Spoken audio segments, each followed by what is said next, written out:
আসসালামু আলাইকুম শিক্ষার্থীরা, রনি স্যারের অ্যাকাউন্টিং ক্লাসে তোমাদের সবাইকে সুস্বাগতম। আজকে আমরা একটা ইন্টারেস্টিং বিষয় নিয়ে আলোচনা করব, সেটা হলো খুচরা নগদান বই। আমরা ধারাবাহিকভাবে হিসাব বিজ্ঞান প্রথম পত্র নিয়ে আলোচনা করতেছি। এটা দ্বিতীয় অধ্যায়ের আজকে শেষ বিষয়বস্তু, সেটা হলো খুচরা নগদান বই।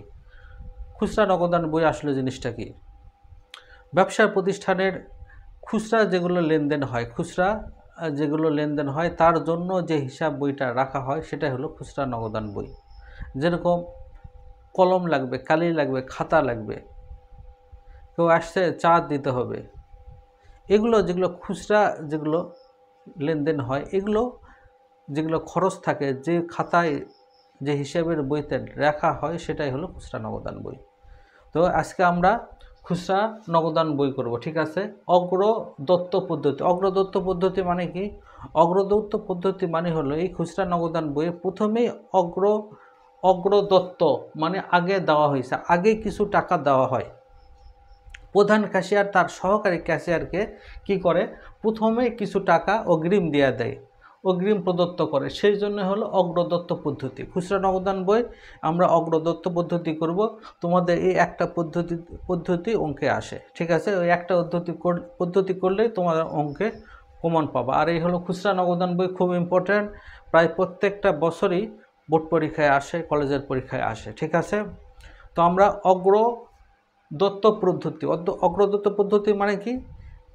অগ্রদত্ত মানে আগে প্রদত্ত, অগ্র মানে আগে, দত্ত মানে দেওয়া হয়, আগে কিছু টাকা দেওয়া হয়। খুচরা নগদান বইয়ের প্রত্যেকটা খুচরা নগদান বই অগ্রদত্ত পদ্ধতির ক্ষেত্রে আগে কিছু টাকা দেওয়া থাকবে, সেই জন্য এটাকে অগ্রদত্ত পদ্ধতি বলে, ঠিক আছে। তো খুচরা নগদান বইয়ে আরও কিছু গুরুত্বপূর্ণ জিনিস আছে। প্রথমে হলো ছকটা আমরা ভালোভাবে বুঝবো। যেহেতু নগদান বই, খুচরা নগদান বই, তার মানে হলো এখানে শুধু খুচরা নগদ লেনদেন এখানে লিপিবদ্ধ হবে, বাকি কিছু আসবে না। সেটা হলো কি? অবশ্যই নগদ টাকা এখানে আসবে, বাকিতে কোনো কিছু আসবে না। তারপরে হলো কি? এখানে বড় কোনো টাকার লেনদেন এখানে আসবে না, সব ছোট ছোট, ঠিক আছে।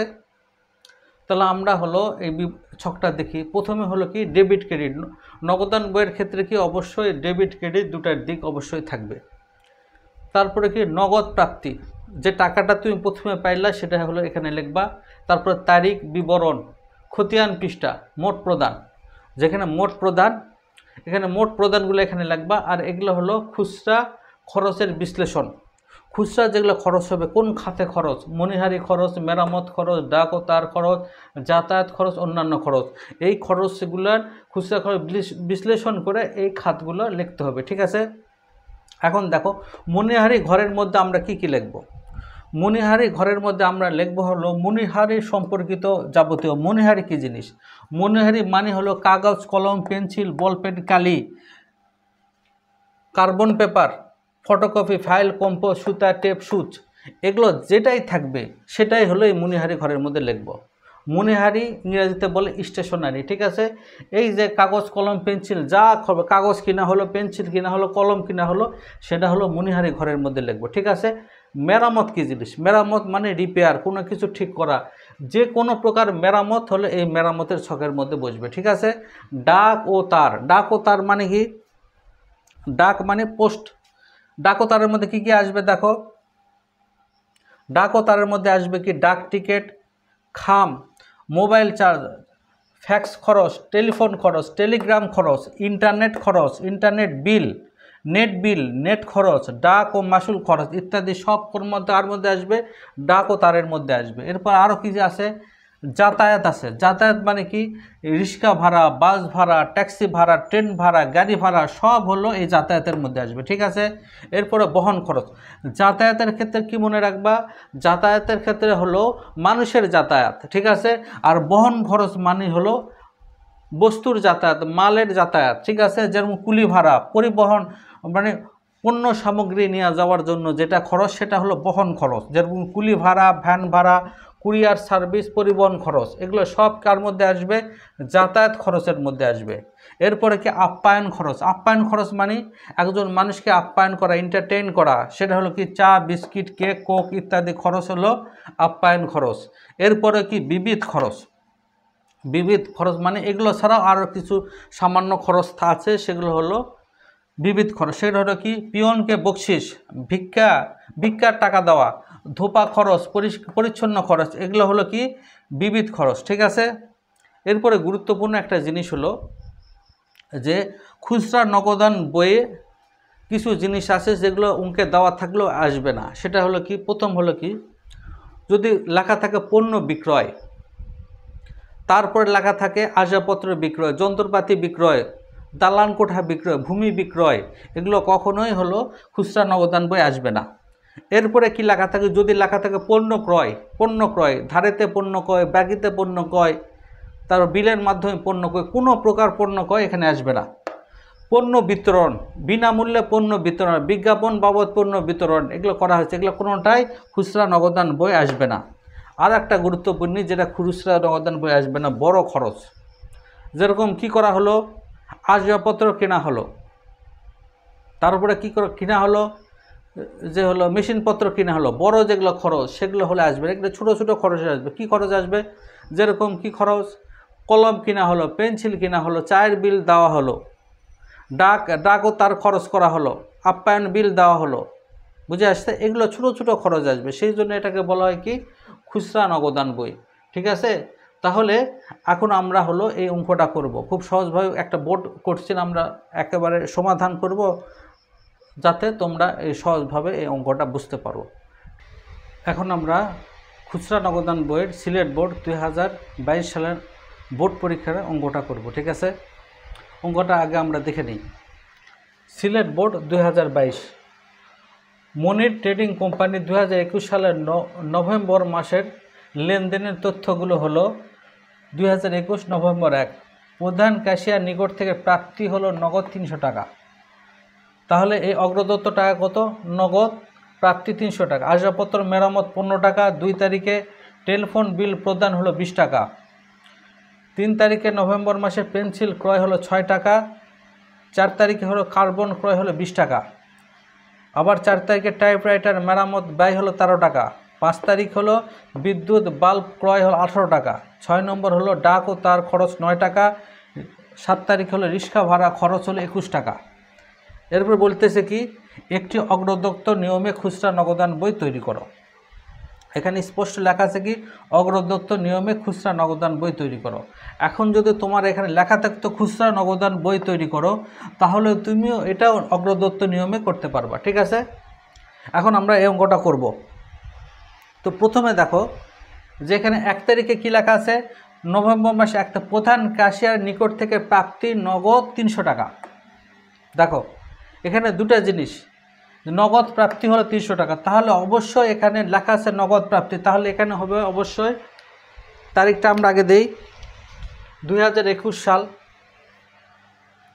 2021 নভেম্বরের 1 তারিখ। এখন প্রশ্ন হলো নগদ প্রাপ্তি হলো 300 টাকা। তাহলে আমরা এটা এখানে ব্যালেন্স বিডি লিখব না নগদান লিখব, এখানে স্পষ্ট লেখা আছে নগদ প্রাপ্তি, তার মানে আমরা এখানে লিখব হলো নগদান হিসাব।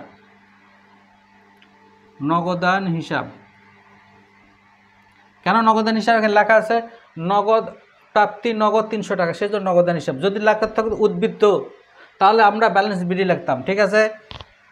তাহলে কত টাকা পাওয়া গেল, 300 টাকা। তাহলে প্রাপ্তির ঘর হলো এটা, এই 300, ব্যাস। দেখো প্রাপ্তির ঘরে এখানে আর কিছু লেখা নেই, সব এখন এই প্রদানের ঘরে। ঠিক আছে। এই 2 তারিখ থেকে সব এগুলো খরচ, এই খুচরা খরচ, এই খরচ আমরা সব এখানে লিখব। ঠিক আছে। 2 তারিখে আসবাবপত্র মেরামত, 2 তারিখ নভেম্বর মাসের 2 তারিখ আসবাবপত্র মেরামত। দেখো আসবাবপত্র মেরামত, দেখেন মেরামতের ঘর আছে, আসবাবপত্র মেরামত কত, 15 টাকা। ঠিক আছে। তারপরে 2 তারিখে কি, টেলিফোন বিল, আবার 2 তারিখ টেলিফোন বিল,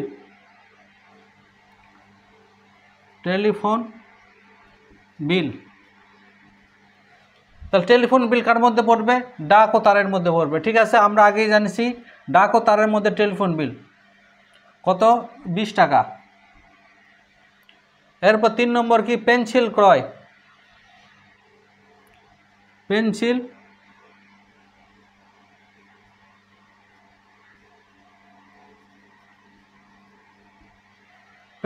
ক্রয়, পেন্সিল ক্রয় কি মণিহারির মধ্যে, আমরা আগেই জানি মণিহারি পেন্সিল হলো মণিহারি, পেন্সিল কলম সব মণিহারি। এরপর কার্বন ক্রয় 4 নম্বর, কার্বন ক্রয়। আচ্ছা দেখো এখানে ইম্পর্টেন্ট হলো, এখানে লিখতে হবে 15, 20 এগুলো খরচ, প্রধান মোট খরচ প্রথমে এখানে লিখতে হবে, ঠিক আছে। তারপরে হলো এটা এখানে মোট প্রদান এখানে আগে লিখতে হবে, তারপরে এখানে, ঠিক আছে, খুচরা খরচের বিশ্লেষণের মধ্যে লিখতে হবে। কার্বন ক্রয়, কার্বন ক্রয় কত 20 টাকা, তাহলে আমরা এখানে প্রথমে 20 টাকা লিখব, ঠিক আছে। এরপরে কি কার্বন ক্রয়, কার্বনের কার মধ্যে যাবে, মণিহারির মধ্যে যাবে। টাইপরাইটার মেরামত 4 নম্বর, টাইপরাইটার মেরামত।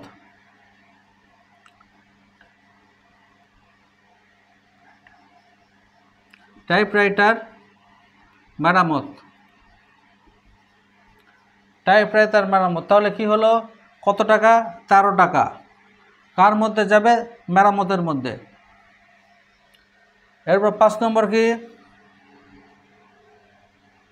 5 নম্বর হলো। এবার 6 নম্বর কি,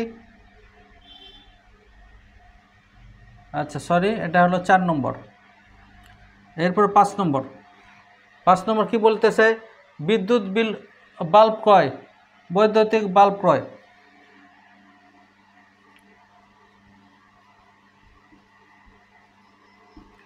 কত টাকা, 18 টাকা। প্রথমে আমরা 18 টাকা এখানে লিখব। তারপরে কি এটা কার মধ্যে যাবে,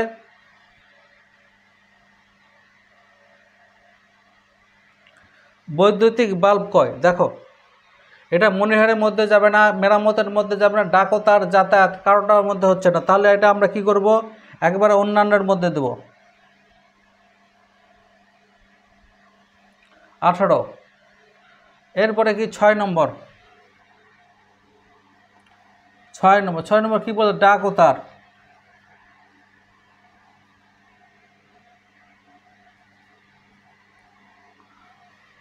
ডাক ও তার। দেখো ডাক ও তার কত, 9 টাকা।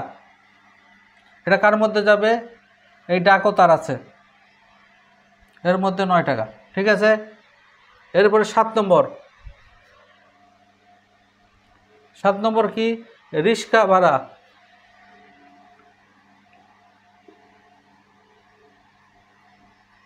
রিক্সা ভাড়া, রিক্সা ভাড়া কত, 21 টাকা। এটা কার মধ্যে যাবে, যাতায়াতের মধ্যে যাবে। ব্যাস এই হলো আমাদের অঙ্ক, একেবারে সহজ, একেবারে সহজ অঙ্ক। বুঝছি, খুচরা নগদান বই খুব সহজ অঙ্ক, এই ছকটাই শুধু মনে রাখা ব্যাস। তাহলে আমরা সমস্ত খরচ পেয়ে গেছি, ঠিক আছে, সমস্ত খরচ আমরা পেয়ে গেছি। এইবার আমরা হলো ব্যালেন্স করব, ঠিক আছে। তাহলে দেখো এদিকে প্রাপ্তি কত, 300 টাকা, আর এদিকে মোট প্রদান বা খরচ হলো এটা, ঠিক আছে। তাহলে প্রথমে তাহলে আমরা এই খরচগুলো সব যোগ করব, ঠিক আছে, এই খরচগুলো আমরা সব যোগ করব। তাহলে 15 টাকা প্লাস 20 টাকা প্লাস 6 আর 20 26 টাকা, 13 টাকা, 18 টাকা, আর 9 আর 21 হলো 30। এই টোটাল কত হয়েছে আমাদের, 122 টাকা, ঠিক আছে। টোটাল আমাদের কত, 122 টাকা। দেখো এদিকে দেখো, তাহলে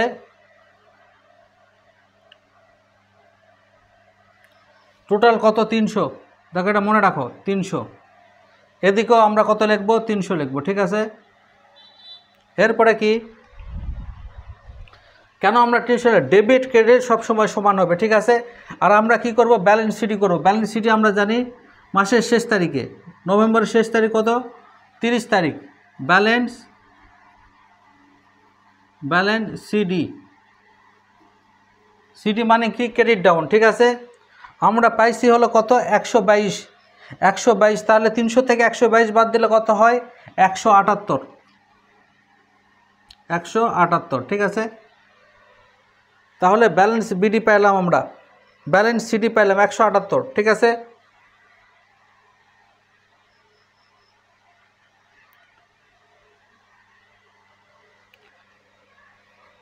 দেখো এরপরে কি, এরপরে হলো ব্যালেন্স সিডি আমাদের হয়ে গেল 300 300। এরপরে কি এগুলো যোগ করতে হবে আমাদের, 6 আর 20 26, 13 আর 15 হলো 28, 9 আর 20 হলো 29, তারপর এটা 21, এটা হলো 18 ঠিক আছে। তাহলে আমাদের এগুলো সব ক্লোজ করে দিতে হবে, এগুলো সব আমাদের ক্লোজ করে দিতে হবে ঠিক আছে, সব ক্লোজ করে দিতে হবে, আমরা সব ক্লোজ করে দিয়েছি। আর এখানে কি লিখতে হবে, খতিয়ান পৃষ্ঠা, খতিয়ান পৃষ্ঠা, সবগুলোতে খতিয়ান পৃষ্ঠা লিখতে হবে ঠিক আছে, কারণ এগুলো সব কি হবে এই খতিয়ান পৃষ্ঠায় যাবে ঠিক আছে।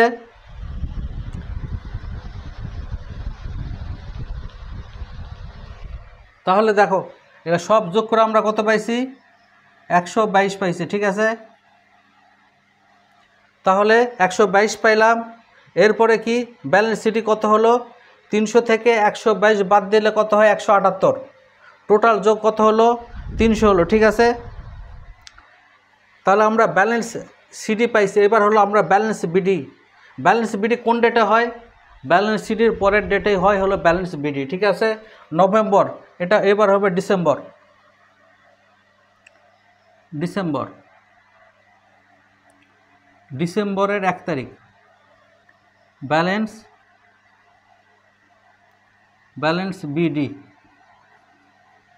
ব্যালেন্স বিডি কত টাকা হবে, ব্যালেন্স বিডি হবে হলো হচ্ছে 178 টাকা। এরপর আবার কি হবে, এরপরে আবার হবে হলো নগদান হিসাব, নগদান হিসাব, নগদান হিসাব কত টাকা হবে, ব্যালেন্স বিডি হয়েছে এই দেখো 178, যেটা ব্যালেন্স বিডি সিডি থাকে, যেটা ব্যালেন্স সিডি থাকে সেটাই পরবর্তী তারিখে হয়ে যায় ব্যালেন্স বিডি ঠিক আছে। আর হলো নগদান হিসাব কত হবে, নগদান হিসাব হবে হলো 122 টাকা ঠিক আছে। নগদান হিসাব কত হবে 122 টাকা। তাহলে দেখো এই হলো অঙ্ক। আবার বলতেছি দেখো আমরা সব যোগ করেছি, যোগ করে ব্যালেন্স পুরা কত হয়েছে 122 টাকা হয়েছে। আর আমাদের মোট প্রাপ্তি কত 300 টাকা, তাহলে 122 থেকে 300 বাদ দিলে হয় 178 টাকা। এই 178 টাকা হলো ব্যালেন্স সিডি ঠিক আছে। ব্যালেন্স সিডি যেটা থাকে, ব্যালেন্স সিডি মানে কি, ব্যালেন্স সিডি মানে ক্রেডিট ডাউন, মানে হলো হচ্ছে এই ব্যালেন্স সিডি হলো সেটা স্থানান্তরিত হবে, কিসে স্থানান্তর হবে ব্যালেন্স সিডি, সেটা ব্যালেন্স বিডিতে স্থানান্তর, পরের মাসে স্থানান্তর হবে, পরের তারিখে স্থানান্তরিত হবে। তো সেটাই হলো এই হলো ব্যালেন্স বিডি হয়ে গেছে। এই 178ই ব্যালেন্স বিডি পরের তারিখে, ডিসেম্বর মাসের 1 তারিখ, নভেম্বর মাসের 30 তারিখে শেষের ডেট হলো ডিসেম্বরের 1 তারিখ, সেটা এই 178ই ব্যালেন্স বিডি হয়েছে। আর নগদান হিসাব কি হবে, এই নগদান হিসাব হবে হলো 178 টাকা, যে টাকা খরচ হয়েছে, এই টাকা এই যে 122 টাকা খরচ হয়েছে, এটা নগদান হিসাব কেন, এই 122 টাকা প্রধান ক্যাশিয়ারের কাছ থেকে পরবর্তী মাসে নিতে হবে, জানুয়ারি মাসের ডিসেম্বর মাসে 1 তারিখ থেকে এই 122 টাকা নিতে হবে। এই হলো অঙ্ক। এখানে একটা গুরুত্বপূর্ণ জিনিস লিখতে হবে, দেখো এখানে লিখতে হবে কি, প্রতিটি খরচের ঘরের যোগফল, খরচের ঘরের যোগফল, যোগফল, এই দেখো প্রত্যেকটা খরচের ঘরের যোগফল, এই যে যোগফলগুলো পাওয়া যায় এই খতিয়ান পৃষ্ঠা আমরা লিখেছি না, এই কথাটাই লিখেছে, প্রতিটি খরচের ঘরের যোগফল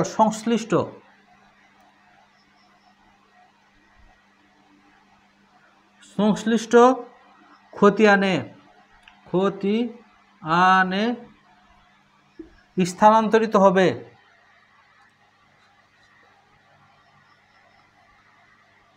স্থানান্তরিত